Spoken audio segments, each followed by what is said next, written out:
আসসালামু আলাইকুম এভরিওয়ান।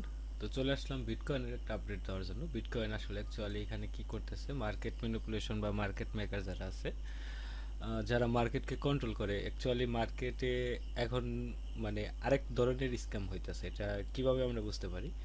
তো এখানে আপনি যদি দেখেন যে বিটকয়েন অ্যাকচুয়ালি এখানে মাত্র 3% মতো ডাউন আসছে, বাট আলসের দিকে যদি আপনি তাকান তাহলে দেখবেন যে স্ট্রং আলস যেগুলো আছে, যেমন ইটিসি আছে 13% দাম, তারপর ধরেন আপনার ডট 15 বা 15 থেকে বেশি, ম্যাটিক 13% পাম দাম খাইছে। এরকম যদি আপনি দেখেন যে মোটামুটি 20% 30% দাম খায় বসে আছে সবগুলাই। তো পোর্টাল যদি দেখেন যে পোর্টাল আপনার এখানে 19%-এর মতো দাম খাইছে। তো সব মানে আপনি যদি এটা দেখেন, এটা 16% ডাউন আসছে, ওপি 17%, এরকম স্ট্রং প্রজেক্ট আপনি যতগুলো দেখবেন সবই কিন্তু ডাউনে চলে আসছে।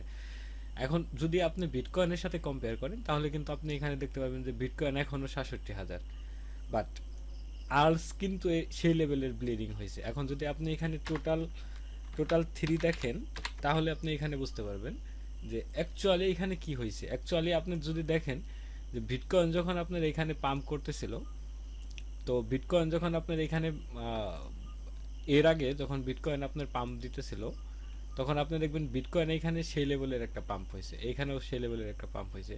যেমন এইটা আপনার এইখানে যদি দেখেন আপনার 64,000 থেকে আপনার এটা 72,000 পর্যন্ত আসছে, কিন্তু আর্লস কিন্তু এভাবে পাম্প করে নাই। এখন এখানে কি করা হয়েছে, এখানে করা হয়েছে যে মার্কেটে আমাদের সেন্টিমেন্ট যেটা আছে, আমাদের সেন্টিমেন্ট অ্যাকচুয়ালি আমাদের সেন্টিমেন্টকে বুলিশ করে দেয়া, দেন এইখানে অ্যাকচুয়ালি মার্কেট বুলিশ না। কিভাবে? কারণ এইখানে বিটিসি যেটা আছে, বিটিসিকে পাম্প দেখানো হয়েছে, বিটিসি পাম্প। তার মানে আলসে যারা যারা আছে, আলসে যাদের এন্ট্রি নেওয়া আছে, তারা কিন্তু এখানে মানে আপনার বুলিশ থাকবে, কারণ বিটকয়েন পাম্প করছে।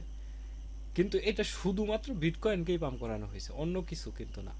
আপনি যদি দেখেন যে শুধু বিটকয়েন পাম্প করছে, আলসে ওইভাবে মানি ইনফ্লু হয় নাই, যে কারণে বিটকয়েন এখানে সামান্য পরিমাণ ডাউনে আসাতেই আলসের কিন্তু 12টা বেজে গেছে।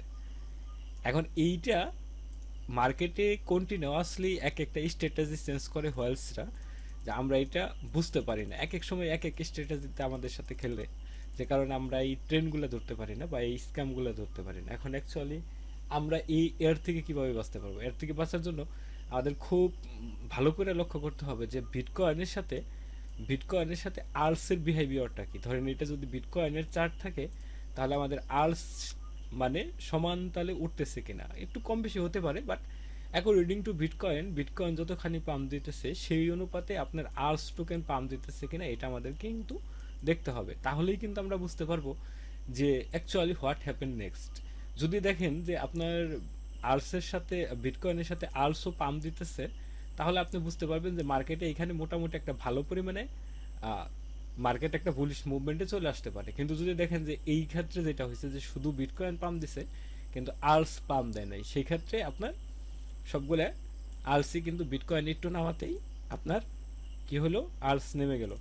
আপনি যদি দেখেন যে বিটকয়েন এখানে 64,000 থেকে উঠে গেছে, আর এখন রাইট নাও এখানে কিন্তু মাত্র আসছে 65,000 পর্যন্ত, তাতেই কিন্তু আর্লসের 12টা বেজে গেছে। আপনি ডে ক্যান্ডেলে যদি দেখেন তাহলেও কিন্তু দেখতে পারবেন যে আর্লসের অবস্থা কিন্তু 12টা বেজে গেছে। আর বিটকয়েন যদি দেখেন যে বিটকয়েন আপনার মানে এখানে কিছুই হয় নাই, তাহলে একবার ভাবেন যে বিটকয়েন যদি আপনার এই দেখাতে 60,000 বা 60,000-এর নিচে আসে, তাহলে আর্লসের অবস্থা কি হতে পারে? এটা একটা প্রশ্ন। সুতরাং আজকে তো মার্কেট অফ হচ্ছে, অলরেডি অফ হয়ে গেছে। তো সুতরাং এইখানে আমাদের মানে লক্ষ্য করতে হবে যে বিটকয়েনটা অ্যাকচুয়ালি কী করে এবং বিটকয়েনের সাথে আর্লস কী করে, তাহলেই আমরা পরবর্তী ট্রেন্ড যেটা সেটা ধরতে পারবো।